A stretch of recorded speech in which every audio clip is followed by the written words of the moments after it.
sommaire de cette édition, les parties du conflit au Soudan du Sud ont signé lors d'une cérémonie officielle au siège de l'Union africaine à Addis Abeba un cessez-le-feu qui entrera en vigueur dimanche prochain. En Ouganda, les députés ont voté à une très large majorité la suppression de la limite d'âge de 75 ans pour être candidat à la présidentielle.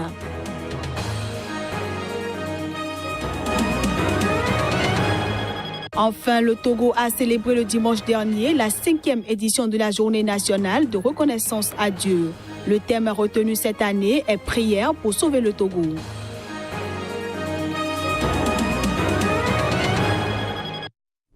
Voilà pour les titres. Bonjour à tous et bienvenue.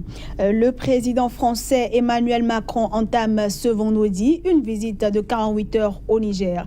Il vient rencontrer les militaires basés dans le pays et qui interviennent dans la lutte contre le terrorisme. Reportage. C'est la dernière destination étrangère de l'année pour le chef de l'État français Emmanuel Macron. Cette visite de 20 heures au Niger sera orientée vers deux axes principaux. D'abord le défi sécuritaire et migratoire et ensuite la politique africaine. Emmanuel Macron devrait souligner la bonne coopération entre la France et le Niger qui a permis de freiner les réseaux de passeurs transitant par le pays. Mais cette visite n'est pas du goût de certains acteurs de la société civile. Je ne pense pas si c'est une visite au Niger. Plutôt, il veut faire visiter ses bases militaires et passer Noël avec ses soldats qui sont engagés dans la lutte contre le terrorisme ici au Niger. Donc, je ne pense pas que cette visite concerne le Niger ou bien les Nigériens.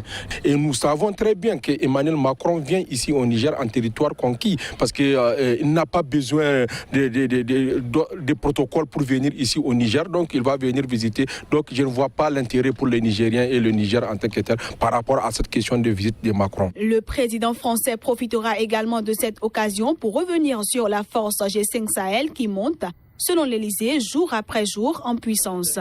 En revanche, aucune annonce ne devrait être faite sur la date de désengagement de l'armée française dans les pays du Sahel.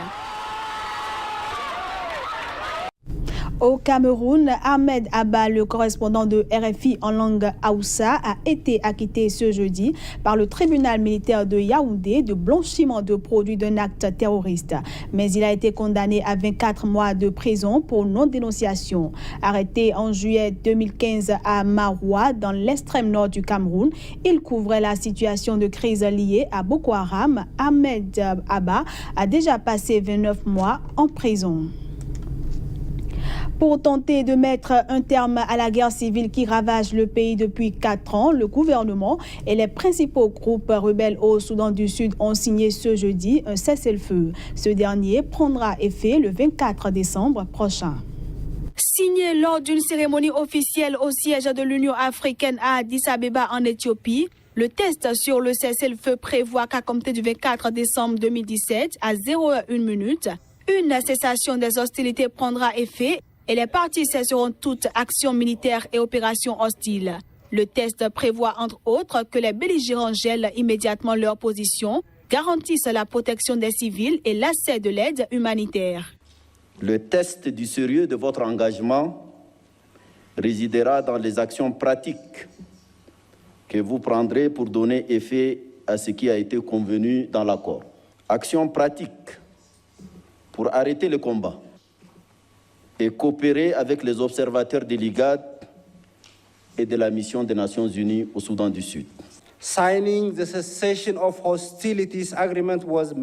signature du cessez-le-feu n'était qu'une simple expression de la volonté de Dieu qui devait accompagner le processus de mise en œuvre. Et c'est également la responsabilité de toutes les parties prenantes du Soudan du Sud.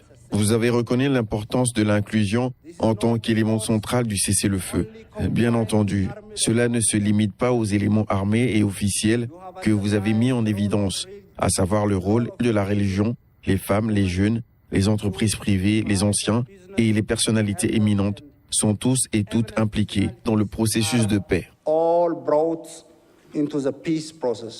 Obtenu à l'issue de 4 jours de négociations placées sous l'égide de l'organisation régionale IGAD, l'accord sur le cessez-le-feu a été signé par le gouvernement du président Salva Kiir et par le principal mouvement d'opposition de l'ancien vice-président Riek Machar.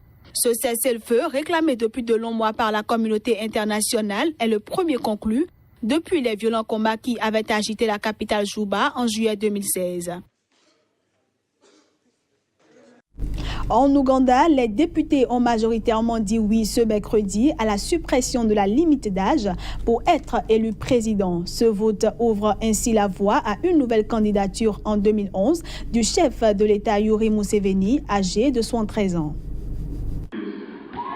Après 3 jours de débats houleux, 315 députés ont voté pour et 62 contre l'adoption de la loi visant à amender la Constitution. Il n'y aura donc plus de limite d'âge pour être élu président en Ouganda. Cette suppression de la limite d'âge ouvre donc la voie à une nouvelle candidature en 2021 de l'actuel chef de l'État Yoweri Museveni. Une situation qui suscite l'indignation dans le camp de l'opposition. Je peux vous dire que nous avons violé des Ougandais, violé le pays, hypothéqué notre pays, brisé le cœur des Ougandais, mais je peux aussi vous dire que les gens qui leur ont brisé le cœur ont été élus par eux pour qu'ils décident quoi faire de leurs dirigeants. Le projet de loi adopté réintroduit une limite au nombre de mandats présidentiels qui avait été supprimée en 2005, mais cette limite à 2 mandats n'entrera en vigueur qu'après la prochaine élection. Le mandat des députés a lui été rallongé de 2 années, passant de 5 à 7 ans et repoussant ainsi les prochaines législatives jusqu'en 2023. Allons à présent en Afrique du Sud où la victoire sur le fil de Cyril Ramaphosa à la tête de l'ANC lui impose de cohabiter avec un état-major également partagé entre ses partisans et ceux de sa rivale Nkosazana Dlamini Zuma, l'ex-épouse de Jacob Zuma et surtout avec son prédécesseur qui reste le chef de l'État jusqu'en 2019. Une cohabitation tendue en perspective. La cohabitation Zuma-Ramaphosa pourrait causer une période d'incertitude politique en Afrique du Sud. Les 2 hommes entretiennent de mauvaises relations, c'est un secret de polichinelle. Ramaphosa a d'ailleurs fait campagne en dénonçant la corruption de Zuma, englué dans une litanie de scandales qui ont contribué à salir et à éroder sérieusement le soutien électoral de l'ANC. Pour que son parti garde une chance de conserver sa majorité absolue aux élections générales de 2019, le nouveau chef de l'ANC pourrait, compte tenu de l'image négative du président Zuma, chercher à s'en séparer.